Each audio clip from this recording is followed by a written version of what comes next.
At 5:32 a.m., Jasmine Crockett opened an email that seemed routine, until she realized the bill it outlined would quietly erase millions from the future of American leadership.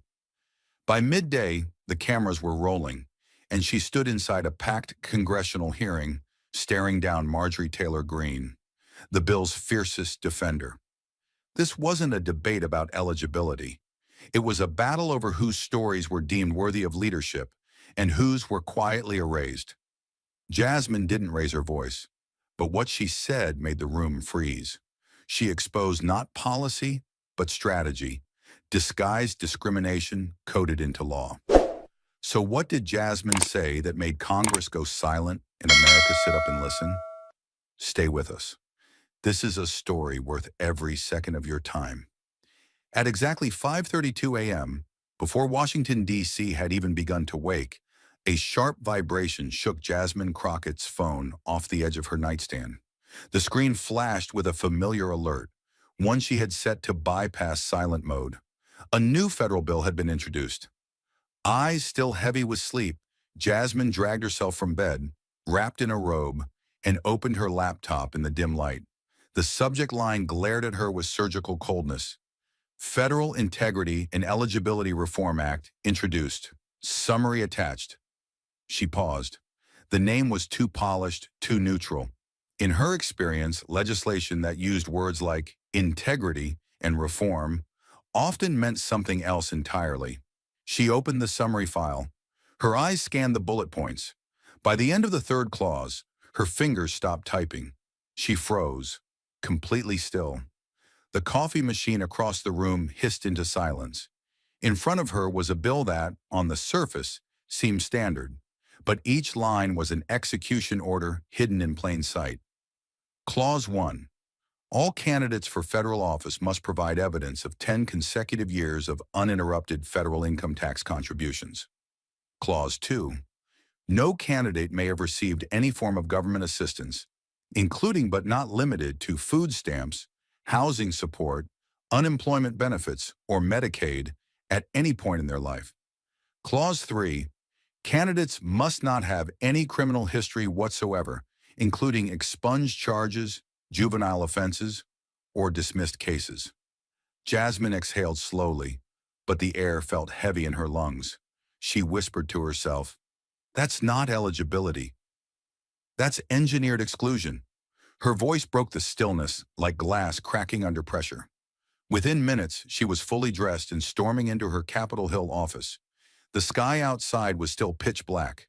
Inside, the fluorescent lights overhead flickered on as she barked at her team, "Pull me census data, race, gender, and public benefits received from 2010 to 2020. Cross-check it with IRS tax records and federal candidacy eligibility." She didn't raise her voice, but the urgency in her tone made the walls feel like they were closing in. Her staff scattered into motion like a military unit on red alert. As her researchers dug in, Jasmine stood in front of the whiteboard, marker in hand. In bold red ink, she wrote one word across the top: erasure. Then she underlined it twice. The data came in fast, but each number felt like a stab to the chest. 83% of Black women between the ages of 30 and 55 had grown up in households that received SNAP benefits or Section 8 housing support. Nearly half of them had relied on public assistance at some point in their adult lives. Under the proposed bill, over 90% of them would be automatically disqualified from running for federal office. And the contrast was stark. 42% of white candidates would still qualify. Only 9% of Black candidates would meet the criteria. Jasmine gripped the back of her chair as she stared at the screen. Her voice was low and firm. This bill wasn't written to stop corruption. It was written to stop people like me. She walked back to the whiteboard and drew a triangle. At each point, she labeled the 3 new conditions: taxes, no welfare, no record. Then she added a circle around it and wrote, privilege-only zone. This isn't about fairness, she said to her team. It's about rewriting the rules of entry so that only the children of wealth, uninterrupted income, and perfect records are allowed in. The room was silent. Then she added, they don't need to ban Black people with language. They just ban the roads we've taken to get here. As the sun finally breached the horizon, casting golden light across the Capitol dome. Jasmine Crockett wasn't basking in its glow. She was already digging into the shadows. Back in her office, the silence was broken only by the faint hum of computers and the hurried keystrokes of a staffer named Miguel, who had been working nonstop since dawn. He looked up, pale, holding something in his hand, like it was radioactive. "Representative," he said, voice tight, "we traced the metadata from the draft bill, and you're going to want to see this." Jasmine walked over, slowly, deliberately, like a soldier approaching a live bomb. Miguel turned the monitor. There it was in black and white.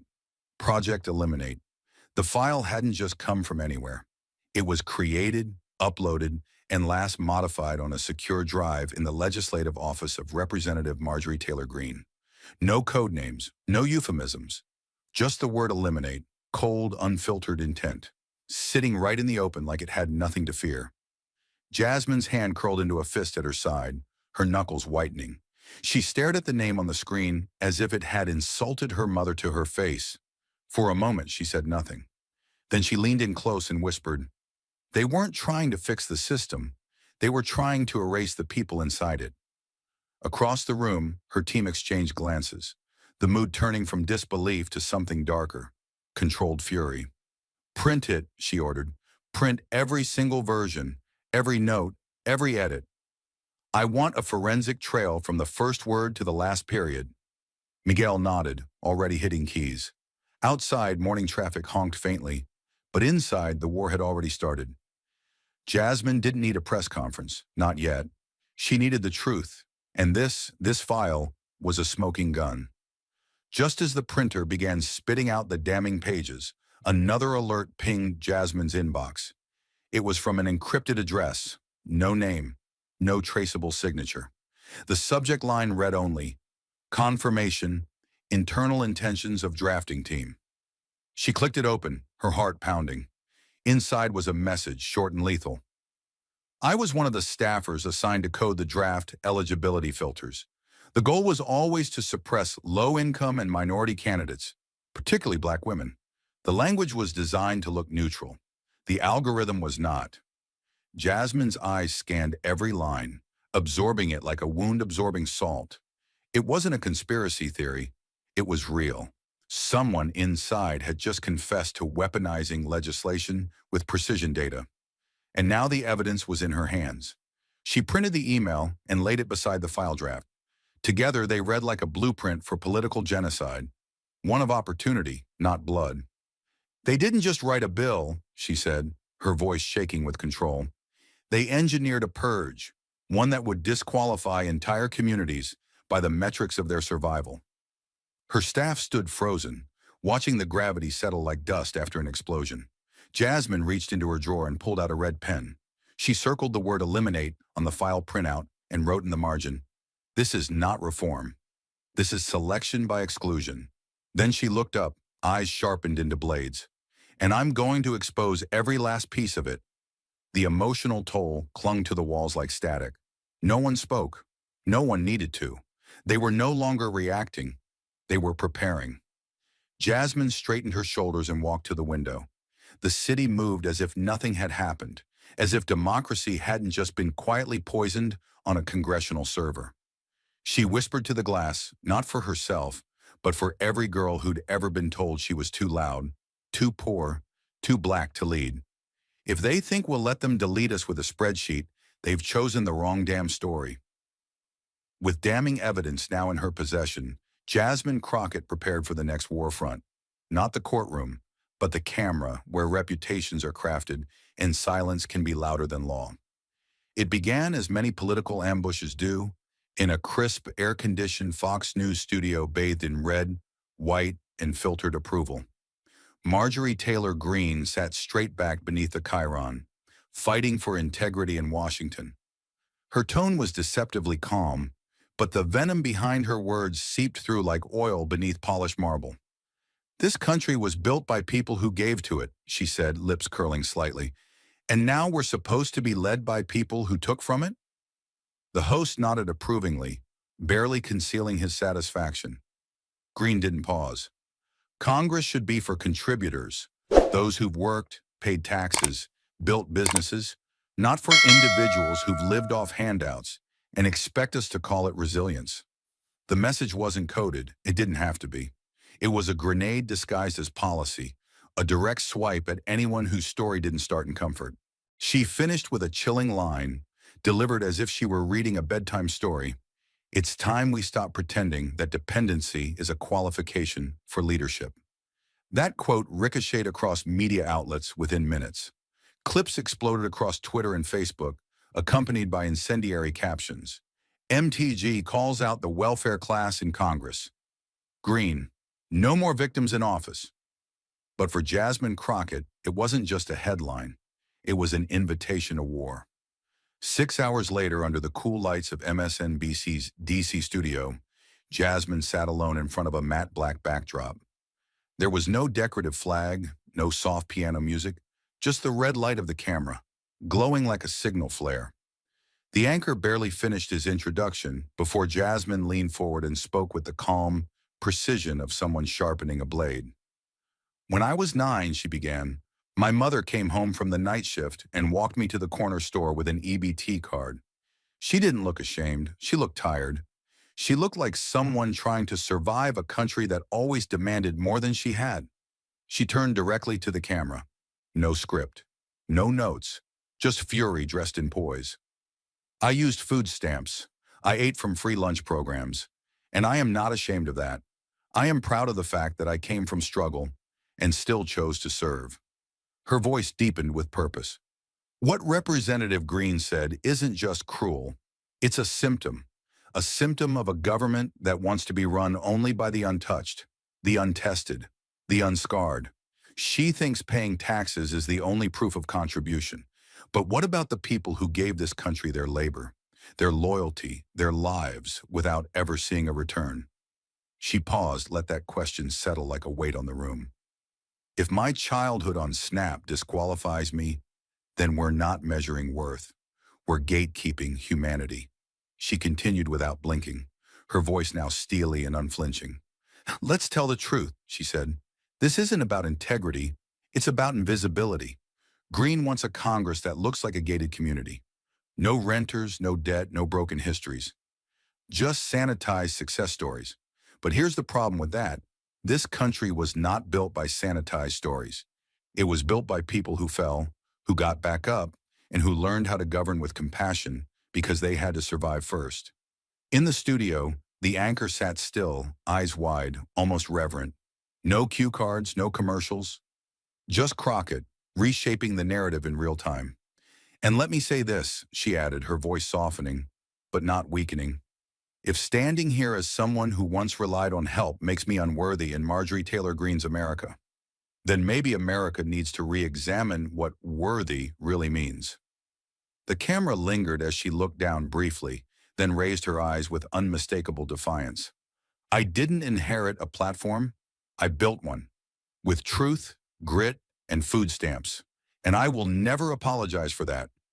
Every line she spoke that night would be clipped, quoted, and carved into the week's headlines. But in that moment, before the applause, before the backlash, Jasmine Crockett sat calm, steady, and unbending, because she had just turned an insult into an indictment and a smear into a spotlight. And for the first time in a long time, millions of Americans who'd once felt erased saw a piece of themselves staring back through the screen, unapologetic, unfiltered, and absolutely unafraid. The lights of the studio had faded, but the fire Jasmine Crockett lit refused to die. Instead, it surged into the halls of Congress, demanding a stage that no committee could ignore. The hearing was scheduled for 9 a.m., but by 6:30, people were already gathering on the Capitol lawn. Some held handmade signs. "We belong." Food stamps raised leaders too. Erase the bill, not the people. Others simply stood in silence, arms crossed, eyes fixed on the grand white building, as if waiting for it to blink. Inside, the tension was suffocating. Every hallway echoed with whispered predictions. Staffers scrambled, camera crews adjusted tripods, and aides distributed bottled water that no one drank. This wasn't just another policy review. This was the moment the country would be forced to look in the mirror. Jasmine Crockett entered the chamber with the gravity of someone walking into a courtroom where the verdict would be national memory. She wore black, not for mourning, but for clarity. Every line on her suit was sharp. No brooch, no flag pin. Her only accessory was a red folder clenched tightly in her left hand. In it, the leaked documents, the metadata, the anonymous email. But today wasn't about papers. It was about presence. She moved through the rows of lawmakers like a storm cloud passing over a dry plain, unavoidable, electric, and full of charge. Some glanced at her, others refused. A few looked like they were preparing to be dismantled. She took her seat. The microphones were already live. The nation was already watching. She didn't begin with greetings or formality. She looked directly into the lens of the center camera, her voice level, low and deliberate, each word calibrated like a drumbeat. "I am not here today for myself." She let it hang. The silence that followed was a silence no one dared fill. Then, "I am here for the ones you don't see. The ones whose names never make it onto ballots, not because they lack the will, but because systems were built to ensure they'd never qualify."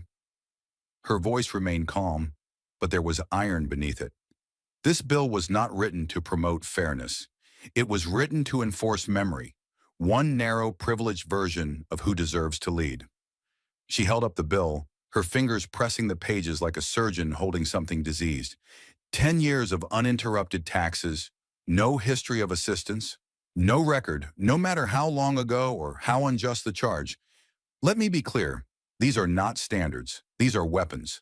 This bill is a blueprint for selective citizenship, drawn not in ink, but in data points designed to erase. She placed the bill down, gently, not with rage, but with surgical precision. Then she leaned forward. "I grew up watching my mother carry 2 jobs and an EBT card. I grew up in a household that needed help, and received it. Not because we were lazy, not because we were broken, but because the country we loved told us that temporary need did not mean permanent disqualification." Her voice cracked just slightly, not from weakness, but from the immense weight of truth. She steadied herself. "If this bill had existed when I was a child, the version of me that stands before you today would have been locked out before I ever stepped in." Then she added slower, lower. "And that was the point, wasn't it?" A murmur rippled across the chamber. No one spoke to stop her. Even her critics sat frozen, unwilling to interrupt what they knew would echo far beyond the room. She raised her eyes again. "I testify today for those who are being legislated into silence. I speak for every child whose parents told them, one day, you could serve, and who now must watch a law try to render that dream impossible, not because they are incapable, but because they were inconvenient to someone else's vision of America." Her final line wasn't shouted. It was whispered with clarity so sharp it could have carved stone. "I'm not just testifying for myself. I'm testifying for the erased." And with that, she sat back, leaving not just her words, but their weight, hanging in the air like judgment.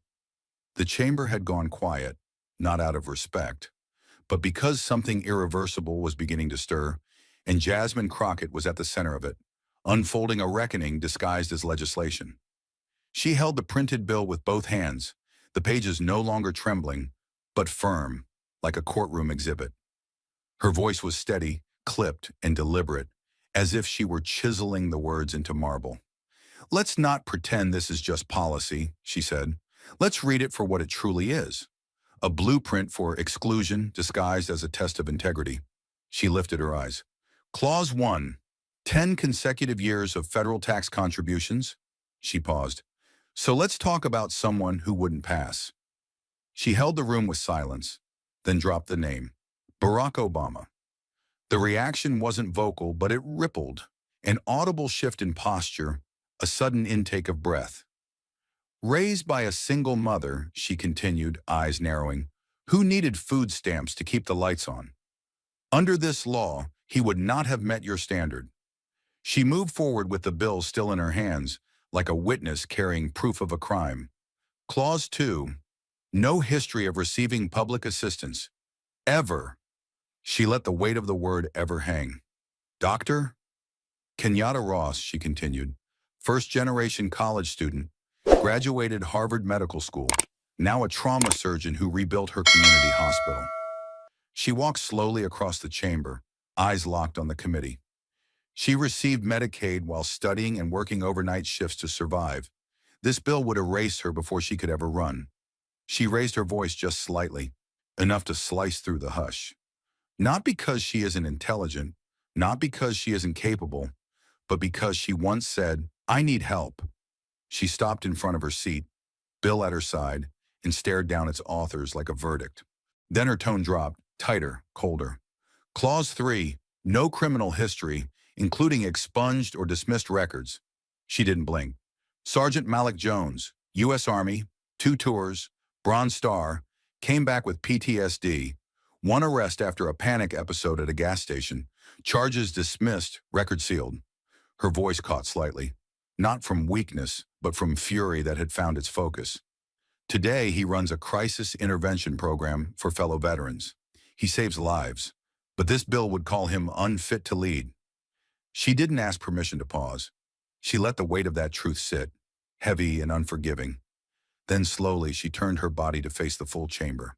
Her voice didn't rise. It dropped. Lower, sharper, unmistakable. So let me ask you this. Who are we really trying to keep off the ballot? She took 1 step forward. People with dirty records or people with real ones? Her eyes scanned the faces around her, some stone, some crumbling. People with scars from battlefields and courtrooms and poverty lines, or people whose only crime was surviving in a system that already tried to push them out. The silence in the room was no longer about discipline. It was about discomfort. Jasmine held them there, refusing to let them look away. Are we punishing imperfection or banning the very path most Americans have to take to get here? She took a breath, not to calm herself, but to aim. Her final line wasn't theatrical. It was clean, precise, and lethal. We say we want leaders who understand the people, but when those people apply, we write laws to keep them out. And with that, she lowered the bill onto the table like it had just finished testifying for itself.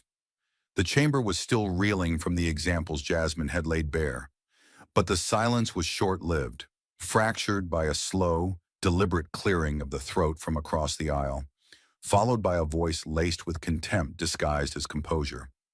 Marjorie Taylor Greene didn't raise her voice. She didn't need to. Her tone carried something colder than volume, condescension dressed as control. "Congresswoman Crockett," she began, leaning slightly forward with a smirk that curled just enough to be seen by the cameras, "you've made it very clear that your message today is rooted in emotion." She paused, glancing sideways to the committee, letting her words linger like the scent of smoke in a closed room. "But I didn't come here to listen to trauma stories. I came here to talk about qualifications." Her fingers tapped rhythmically on the table, each beat an act of deliberate provocation. "We cannot build a government on feelings and past hardship," she continued, tone crisp as ice. "We need a Congress of professionals, not perpetual victims, weaponizing race at every turn." Then came the final blow, the line she delivered like it was rehearsed. "Stop playing the race card. I'm asking for quality, not another emotional performance." The words landed like a slap. One meant not just to insult, but to invalidate everything that had come before. There was a pause, not out of confusion, but because the oxygen seemed to thin. And in that pause, Jasmine Crockett rose. Not hurriedly, not with fury, but with the slow, terrifying stillness of someone who'd been here before. She didn't speak at first. She let Greene's words echo in their own staleness, hanging like a curtain of dust before a storm. Then she walked forward, steady, eyes locked not on Greene, but on the committee, on the camera, on the country. "Let me be absolutely clear," she said, voice low and level, yet sharp enough to cut through steel. "When Black and brown communities are filtered out by the exact criteria that only privilege can meet, that's not standards. That's sabotage." She unfolded the bill again, tapping it gently. "You didn't write this to test qualification. You wrote it to codify exclusion." Her gaze finally shifted, slow, deliberate, to Greene. "You say I'm emotional. I say I'm accurate." The room didn't move. No one dared. You say, don't make this about race. But how convenient when the outcome just happens to disqualify 91% of black women while preserving the eligibility of the very same structure that has kept them out for generations. She stepped closer to the microphone. The red light gleamed on the lens, catching the weight of every syllable. When history repeats itself quietly, we call it bureaucracy. When it repeats itself boldly, we call it segregation. Her voice did not rise, but it deepened, like a river darkening before a flood. This bill is not new. It is just Jim Crow in a blazer. Polished, updated, denied. The words detonated one after another, not shouted, but delivered with a calm so deadly it felt like a scalpel. She inhaled, then delivered the final line like a sentence handed down from history itself. And if you think calling that out is playing a card, then maybe it's because you've never sat at a table where the deck was rigged. And with that, she stepped back, not defeated, but coiled, waiting. The air was electric. The silence afterward wasn't peaceful. It was stunned. The chamber had been silent in the wake of Jasmine's indictment, but silence, like truth, makes some people nervous. And so Marjorie Taylor Greene did what power always does when it begins to feel cornered. She shut the door. Jasmine's voice broke the quiet like a command. She didn't raise it. She didn't need to. "Chair," she said, turning slightly toward the panel, "I request to call Sergeant First Class Alma Price as a witness before this body." Her tone was respectful, but absolute.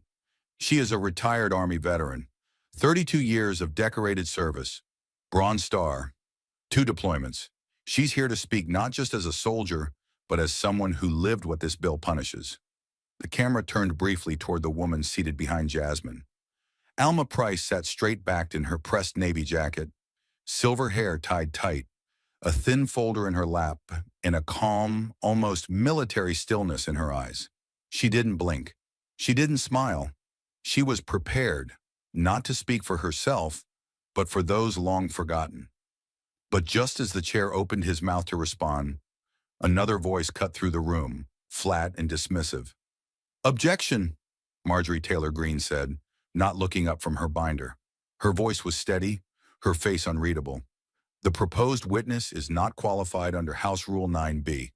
She is neither an expert on constitutional law nor an elected official."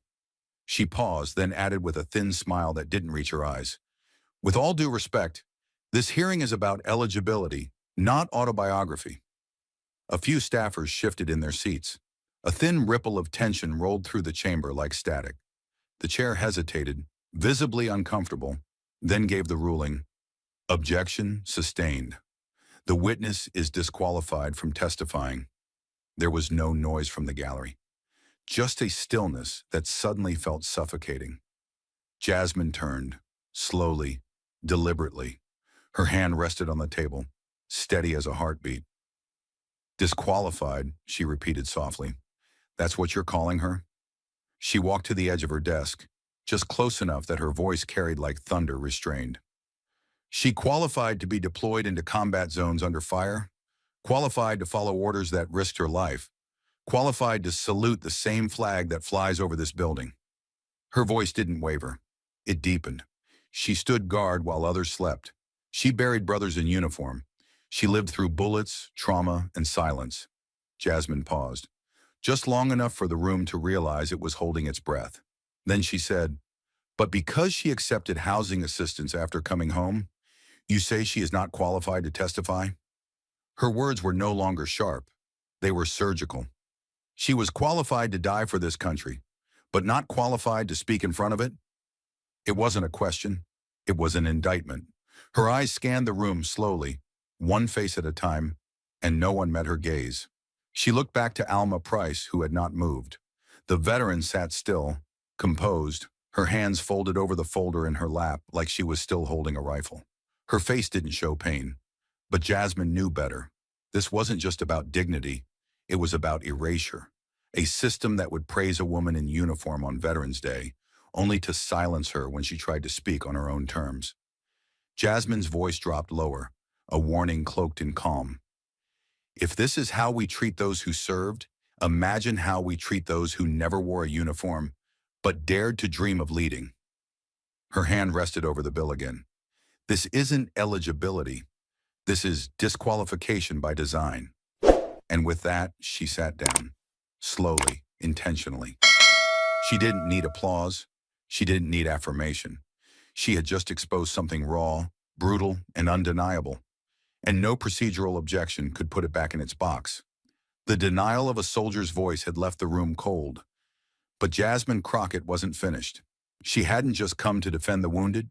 She'd come to expose the architects of the wound itself.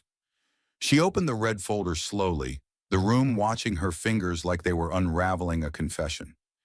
Inside it was a single printed page, but the way she held it, carefully, deliberately, it felt as if she were holding something radioactive. She stepped forward to the microphone without a word. Her silence didn't just command attention, it cornered it. "What I'm about to read," she said, her voice low, composed, "comes from an internal email sent from within the office of Representative Marjorie Taylor Greene." The statement alone rippled like static across the hearing room. She didn't pause for shock. She didn't perform. She continued. The message was sent during the early drafting stage of the Federal Integrity and Eligibility Reform Act, and it was never meant for public eyes. She raised the paper, facing it outward so the press gallery could zoom in on the highlighted text.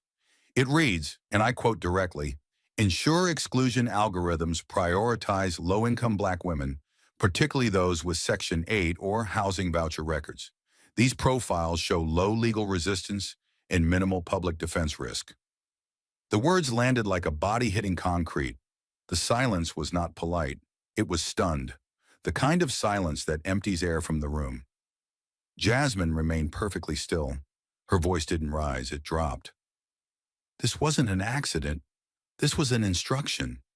She placed the paper gently on the witness table, her hand resting on it like a seal of judgment. These weren't metrics. They were marching orders. And they didn't come from anonymous trolls or fringe groups.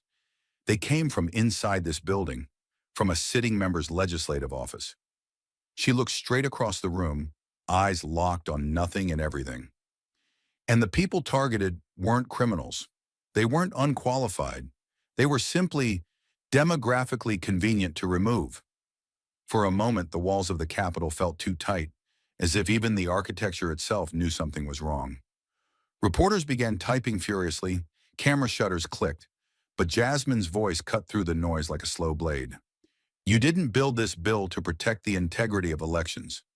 You built it to erase the humanity of those who've struggled and survived." She lifted her chin slightly, eyes blazing, not with rage, but with relentless clarity. "You didn't expect this email to see daylight. You thought bureaucracy would bury it, that America wouldn't notice if the ballot box got a little narrower, as long as it was done in the language of reform." She tapped the page once. The sound echoed louder than it should have. But today, that lie has a timestamp, a sender, and a motive. Then she stared down the table, straight toward Greene without flinching. "So the question is no longer, was this intentional? The question now is, what will you do with the truth now that it's standing in front of you?" And then she stepped back. The page stayed on the table. It didn't need her anymore.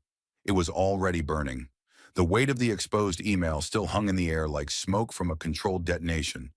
But some fires don't wait for facts to settle.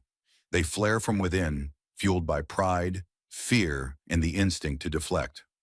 Marjorie Taylor Greene slammed her palm against the hardwood desk with a force that broke the stillness like a gunshot. Her voice rose fast, sharp, and jagged. Not calm, not controlled. "I'm done listening to this," she barked, her chest heaving slightly as her fury surged faster than her breath. "I will not be painted as a bigot because I was born white and successful."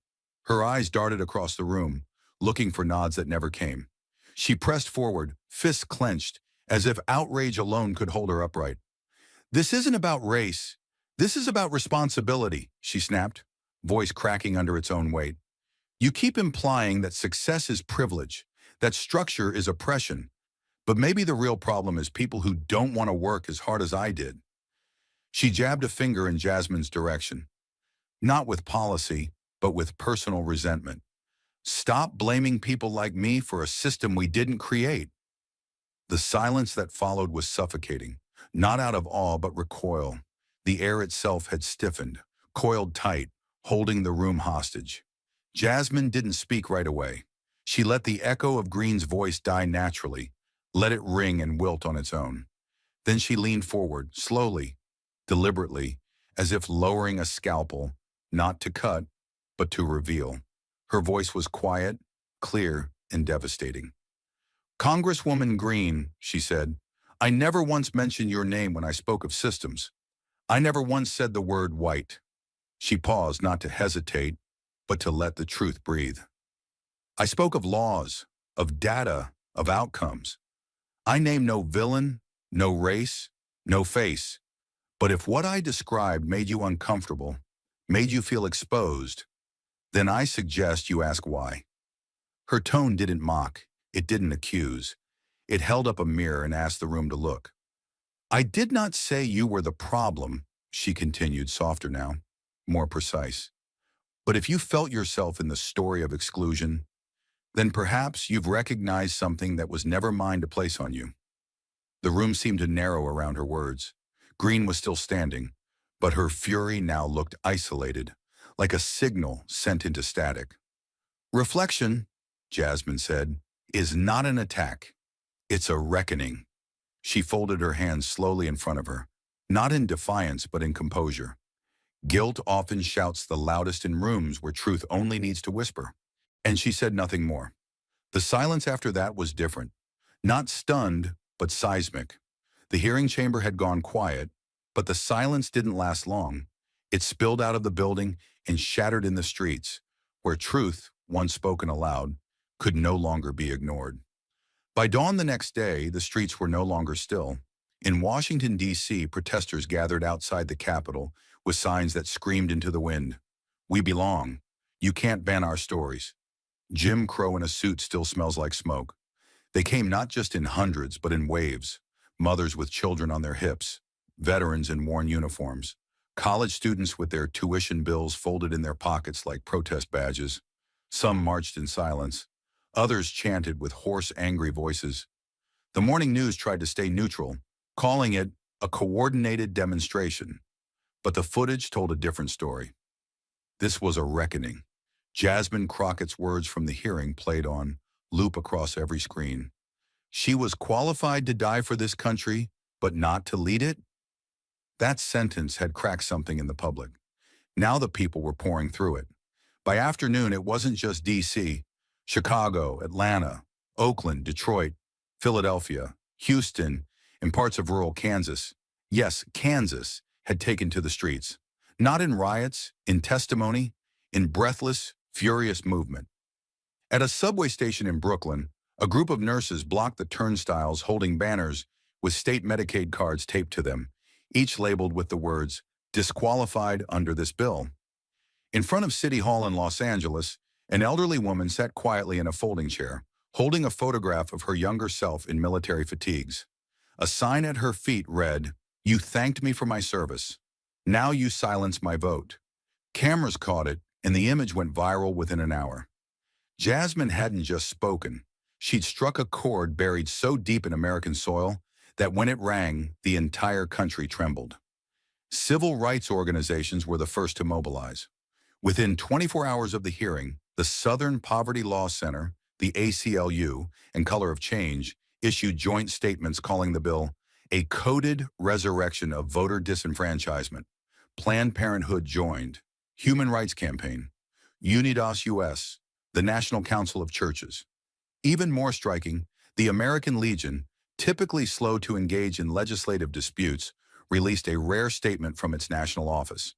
Any law that excludes a veteran from political service on the basis of poverty or trauma is not a law born of patriotism. It is a betrayal of it. That line landed like a bomb. For once, the usual talking points crumbled beneath the weight of moral clarity. Suddenly, the bill didn't look like a debate. It looked like an attack, and Jasmine had been the only one brave enough to call it by name. Grassroots organizations followed suit. In Atlanta, a coalition of black sororities filed an open letter to Congress titled, "You Will Not Erase Us Quietly." In Houston, a network of first-generation immigrant women organized a midnight candlelight protest in front of the federal courthouse. No music, No slogans. Just silence. And signs written in 5 languages that all meant the same thing. We are not your political collateral. In Oakland, an LGBTQ plus veterans group staged a sit-in at the state capitol, reading aloud the names of service members who had received public housing support upon returning home. When security tried to disperse them, the oldest veteran stood and said, "If I could survive Vietnam, I can survive your discomfort." Inside law offices across the country, legal minds worked through the night. At the NAACP Legal Defense Fund, the lights never turned off. Attorneys pored over the bill's language, searching for precedents and pressure points. It didn't take long. A memo leaked by a junior associate surfaced online with a title that said it all. The disqualification bill is unconstitutional by design. It outlined how the bill violated the Equal Protection Clause, the Voting Rights Act, and, in spirit, if not yet in statute, the 13th Amendment. By noon the next day, that memo was no longer private. A coalition of legal advocacy groups, including the Brennan Center for Justice and Latino Justice, filed a joint emergency injunction with the United States Supreme Court, arguing that the bill must be suspended immediately. And in their 97-page brief, they did something unusual. They cited Jasmine Crockett's hearing word for word. In Section 4, Paragraph 9, the brief quoted her line in bold, "This bill is not eligibility. It is erasure with a polished header." Below it, the attorneys wrote, "When elected officials become the last line of defense against systemic exclusion, the court must act not as referee, but as shield." It was a legal filing, yes, but it read like history cracking open. At the same time, networks could barely keep up with coverage. CNN hosted a town hall with veterans disqualified by the bill. MSNBC brought in single mothers who'd once lived in Section 8 housing, now nurses, counselors, professors, none of whom would be eligible under the proposed criteria. Fox News tried to pivot, calling the bill an attempt to restore order to candidate requirements, but even some of their usual commentators hesitated. One former Marine, now a contributor, paused on air and said, "I don't know. I mean, if my kid grows up needing food stamps, does that mean she doesn't get to lead? That's not the America I swore to protect." Every hour brought more voices, not shouting, not chaos, just clarity, the kind that can't be unheard once spoken. And through all of it, Jasmine stayed mostly silent. She issued no press statement. She gave no interviews. She walked the steps of the Capitol each day like a woman not waiting for a verdict, but walking straight into one. When asked by reporters outside her office if she planned to challenge the bill's sponsors directly, she only said this: "The country's already doing that." It wasn't deflection, it was truth. Jasmine hadn't sparked the fire. She had struck a match next to gasoline that had been leaking for decades. By the end of the week, over 3.8 million Americans had signed petitions demanding the bill's immediate withdrawal. Over 400 civic and veterans groups had filed formal statements of opposition, and the Supreme Court had placed the case on their expedited review docket, an extraordinary measure typically reserved for elections, war powers, or constitutional crises. But maybe, just maybe, this was all three. But even as the streets thundered with truth, what came next wasn't shouted through megaphones. It came softly, through a single man's voice, broadcast into millions of living rooms, like a confession carved out of guilt. It happened on a Tuesday evening, during prime time, when most of America was finishing dinner, flipping through news channels to catch a summary of the chaos. No one expected this. On CNN, a breaking banner flashed red: "Exclusive, former advisor to Rep. Greene speaks out." The screen split in two. On one side, the network's anchor, pale and bracing. On the other, a man in his late 40s, tie loose, face drawn, posture tight like he had carried this moment in his spine for years. His name was Daniel Kessler, former legislative data analyst in Greene's office. And tonight, he wasn't here to spin or deflect. He was here to detonate. "I wasn't just a number cruncher," he began, his voice even, but cracking just beneath the surface. "I was assigned to model the probability of disqualifying certain groups, using historical welfare data, housing records, even juvenile dependency programs. The language we used, it was sanitized, but the intent was not. The anchor leaned forward, but didn't interrupt. America held its breath.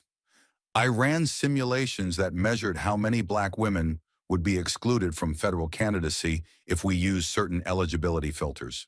Daniel continued. I flagged the results. They knew. They celebrated it. A tremor hit his voice. And I said nothing. The network aired it live with no cuts. Social media exploded. The hashtags turned into firestorms. Number sign he knew. Number sign sanitized exclusion. Number sign systemic design. But Daniel didn't flinch from the backlash. He leaned in. I was in the room when the document titled Project Eliminate Low-Base Candidates V2 was first circulated, he said. I heard the laughter. I heard the phrase, we're not stopping anyone, we're just raising the bar. He looked up at the camera, eyes glassed with something between shame and resolve. It was never about merit. It was always about memory, erasing those who carry it. His final sentence came like a courtroom blow. I didn't build the bomb, but I helped arm it, and I cannot stay silent while it detonates. Back in the studio, the anchor's voice caught in her throat. Mr. Kessler, she asked. Why now? Daniel didn't blink. Because I watched a congresswoman stand alone in a chamber filled with people trying to erase her, and she didn't flinch, so I won't either. By midnight, the clip had been viewed over 38 million times. MSNBC rebroadcast it in full.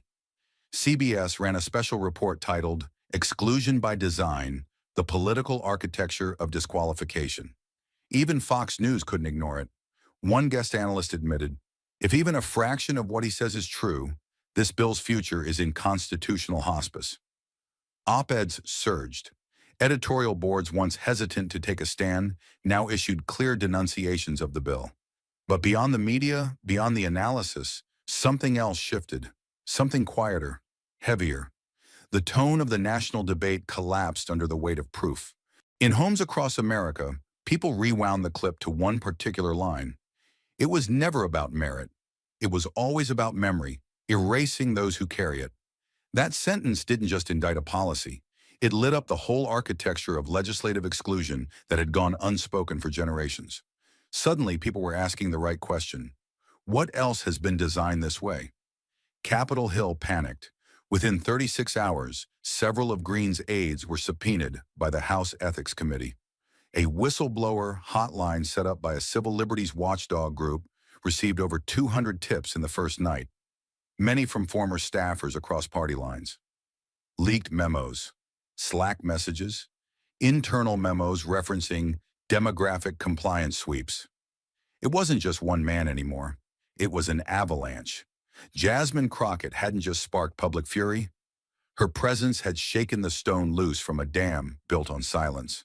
And while Daniel Kessler's televised apology stood alone in tone, it cracked open something even deeper, moral permission. Suddenly others followed. A former data contractor who built models for candidate viability scoring released a sworn statement. A legislative intern confirmed overhearing a closed-door comment, "We're just sterilizing the ballot box." That phrase, when published in the New York Times, ignited protests not just in the streets, but in congressional offices. Staffers began walking out in symbolic protests. One aide to a Texas senator quit live on air saying, "I can't be the janitor cleaning up this legislative filth." But amid the swirl, Jasmine remained publicly calm. She refused every interview. She issued no tweets, no statements, no victory laps. When pressed by a CNN journalist outside her office for a comment on the broadcast, she paused, adjusted her folder, and said simply, "That wasn't a confession. That was a receipt." Then she walked away. No drama, just direction. Because in that moment, Jasmine Crockett understood what had shifted. She had gone from witness to catalyst. And now the system wasn't just answering to her. It was answering to itself. Somewhere across the country, a young black woman watched Daniel's confession from her one-bedroom apartment. She had once applied to run for city council, but backed out when she saw the fine print of eligibility. Tonight, she opened the tab again. Somewhere else, a war veteran who'd been disqualified due to an old housing voucher record wrote a letter to his representative with the subject line, "I'm not done." The confession hadn't just shaken Congress. It had given people permission to reclaim the fight. And Daniel? He was placed under federal protection after receiving multiple threats, but he told his lawyers, "I'm not running from this." He offered to testify under oath in the upcoming constitutional review. When asked if he feared retaliation, he said something Jasmine herself might have said, "Fear is how this stayed hidden. I'm done giving it rent-free space in my life." As the week closed, no one knew how far this unraveling would go. But one thing was certain: silence was no longer an option.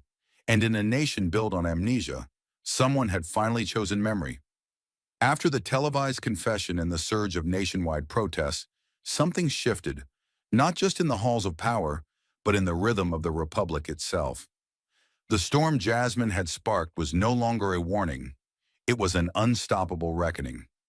The vote was scheduled for noon, but by 9 a.m., every corridor in the Capitol pulsed with reporters, aides, lobbyists, and security. Inside the chamber, the silence was heavy, thick with the anticipation of a government about to confront its own reflection. Jasmine Crockett sat still, back straight, eyes steady, surrounded by allies who spoke in hushed tones, but followed her lead. She didn't need to speak yet. Her silence was strategic, measured. The crescendo was coming. On the marble steps outside, a crowd of nearly 20,000 had gathered.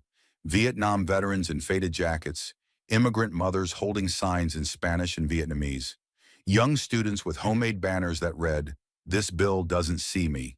Helicopters circled above. Every major cable network cut away from their regular programming to cover what had become the most consequential vote of the legislative year. At 12:02 p.m., the speaker called the chamber to order. The clerk's voice rang out, sharp and sterile.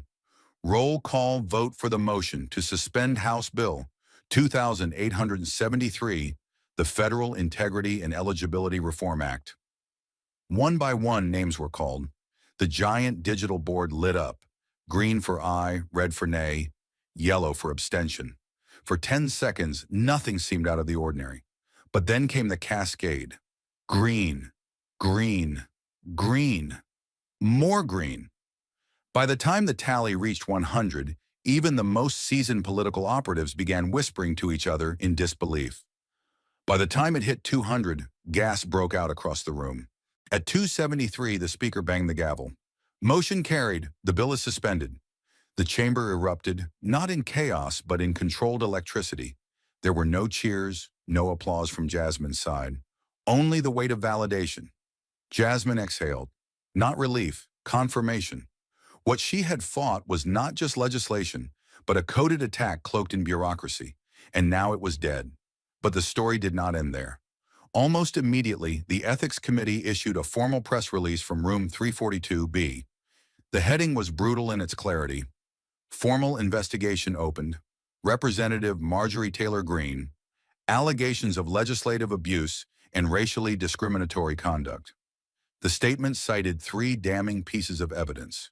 The internal file name of the draft bill, Project Eliminate Low-Base Candidates version 2.x.x, the anonymous testimony from a policy analyst, and the recently aired confession of a former Greene advisor who stated he had been ordered to run racial elimination algorithms.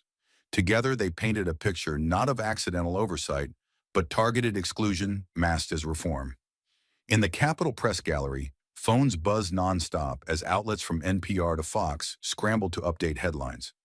On Twitter and Truth Social, the hashtag number Jim Crow by Design trended globally. Jasmine Crockett stepped to the rotunda just as the cameras turned to her. She didn't wear triumph like a crown. She wore it like armor. "Let's be clear," she began, voice steady. "This wasn't about me. It wasn't even about Marjorie. It was about what America thinks is worth protecting and who America thinks is worth excluding." She raised a folded copy of the bill into the air. "This paper tried to say that your childhood poverty makes you ineligible, that your hunger as a student makes you unfit, that your struggle is a scar that disqualifies you from service." She paused, staring into the wall of cameras. "But if that were true, none of our grandparents would have ever voted, and most of our heroes would have never led."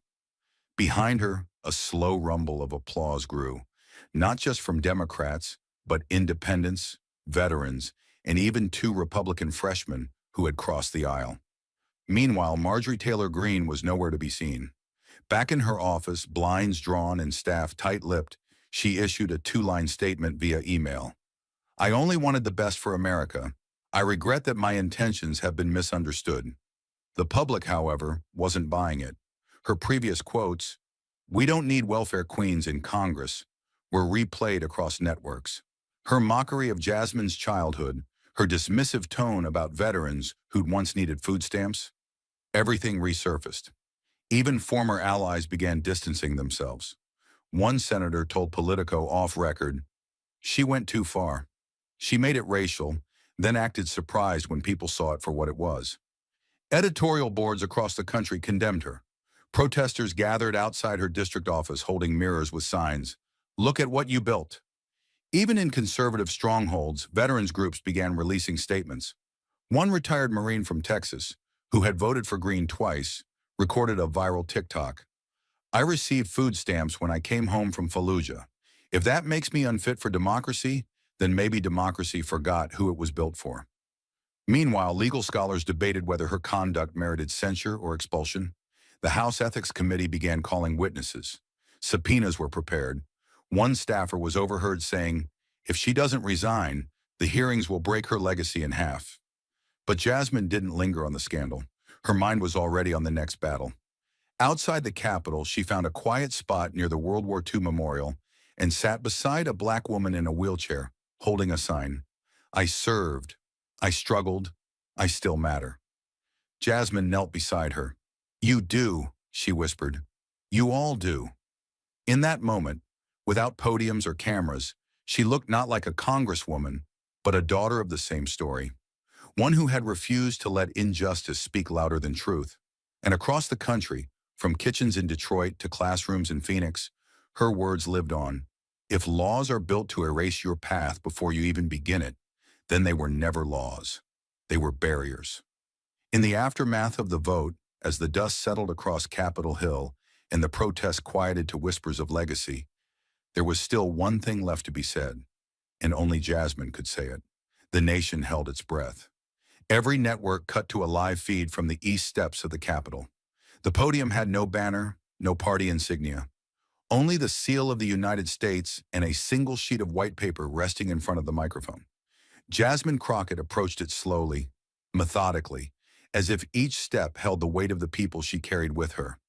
Veterans, single mothers, public housing survivors, dreamers who had been told their past made them ineligible. Her suit was charcoal gray, crisp, tailored with the sharpness of someone who knew the moment was not hers, but history's.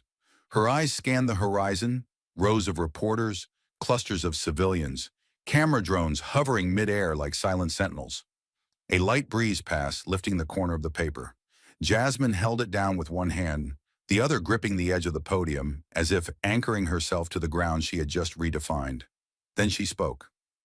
"I want to be clear," she began, voice even, steady, not the tone of a victor, but of a woman delivering a verdict from the soul. "I did not fight this bill to represent my group. I fought it for every single person who has ever been told, directly or indirectly, that their pain disqualifies them from power." The crowd fell into stillness. For the girl in South Memphis who shares a mattress with two siblings but still dreams of Congress. For the boy in El Paso whose father was deported and who still believes in this flag. For the woman in Atlanta who raised 3 children on food stamps and still showed up to vote, despite knowing the system was never designed with her in mind. She leaned in. "This bill tried to turn their struggle into a stain, but we turned it into a standard. The standard that democracy isn't inherited, it's earned, by truth, by endurance, by rising even when the world tells you not to." A tear welled in the eye of a veteran standing in the second row. "I didn't fight this because I wanted a seat. I fought it because I wanted the floor, open to all, closed to none. Because if we define eligibility by how easy your life has been, we will never again be governed by the people, only by the privileged." Her voice broke slightly, then hardened. "And that is not democracy. That is aristocracy wrapped in a flag it does not deserve. The cameras zoomed in. Behind her, a massive screen projected a still image. Jasmine holding the now defeated Bill, high above her head, with her other hand forming a fist not of defiance, but of declaration. Beneath it, in bold letters, her words, "I didn't fight to represent my group.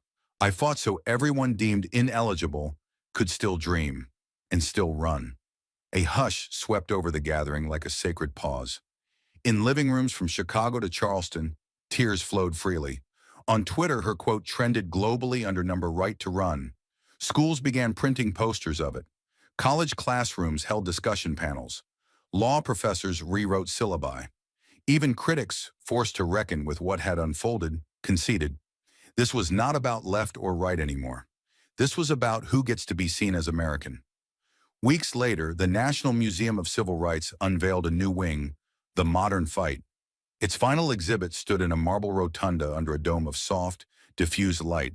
At its center, a massive slab of obsidian granite, cut clean and smooth, like a monument to contradiction, pain and pride, exclusion and resistance.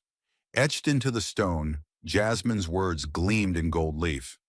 "I fought so everyone deemed ineligible could still dream and still run." Next to it, a 9-foot-tall image, Jasmine Crockett on the Capitol steps, wind tugging at the hem of her jacket, one hand raised high with the crumpled bill, the other clutched over her chest. Visitors whispered in reverence. Some cried. Others stood in stunned silence. School children took notes. A black teenage girl stared at the wall for a full 5 minutes, before softly asking her teacher, "Can I be her someday?" Her teacher smiled. "Number, you can be you, but now you can get there." Meanwhile, Congress passed a new transparency statute requiring racial impact studies on all eligibility laws. States began reviewing similar legislation. One by one, dominoes fell. In Mississippi, a voter ID law was paused. In Arizona, a residency requirement bill was revoked. The ripples had become waves. Jasmine, however, returned to her district with little fanfare. No interviews, no victory lap. Just quiet community town halls and handwritten thank you notes to the people who stood with her. In one letter, she wrote, "You don't need to be in Congress to change a country. You just need to remind it who it belongs to." In the following year, a record number of women of color filed to run for federal office, many of them citing Jasmine's floor speech as their turning point. PACs shifted focus. Grassroots donors surged. A new wave was rising, not of rage but of resolve. And Marjorie Taylor Greene? Her ethics hearings dragged on. Allies abandoned her. Donors dried up. She lashed out on social media, blaming cancel culture and radical Marxists. But the public had already tuned her out. She became a cautionary tale of overreach, of coded cruelty, of what happens when power is used to gatekeep rather than guide. And Jasmine, she didn't just survive the storm, she became its thunder. The stone had been carved, the law defeated, and the cameras dimmed. But even after the headlines faded, one truth remained. What Jasmine Crockett had ignited was far more than a political reckoning. It was a moral awakening. In the echoes of that final speech, America was forced to look in the mirror, not at its symbols, but its systems. Jasmine's journey had exposed something far more insidious than one bill or one voice. The quiet cruelty of exclusion masked as merit. The lesson wasn't simply about race or class, it was about what we call worthiness, and who gets to define it. In fighting for those discarded by the rules, Jasmine reminded the nation that justice must extend beyond those who've always had access to it. That struggle, poverty, and imperfection don't disqualify someone from leadership. They qualify them for it. Her courage dismantled the myth that only the unscarred deserve to speak, lead, or run. Because true democracy isn't built by the perfect, it's built by the persistent. And sometimes the most powerful laws are not those passed in Congress, but those rewritten in the conscience of a country. Thank you for watching until this moment and for standing with us on this journey for justice. Your support means everything. Like, subscribe, and turn on notifications so you never miss what's next.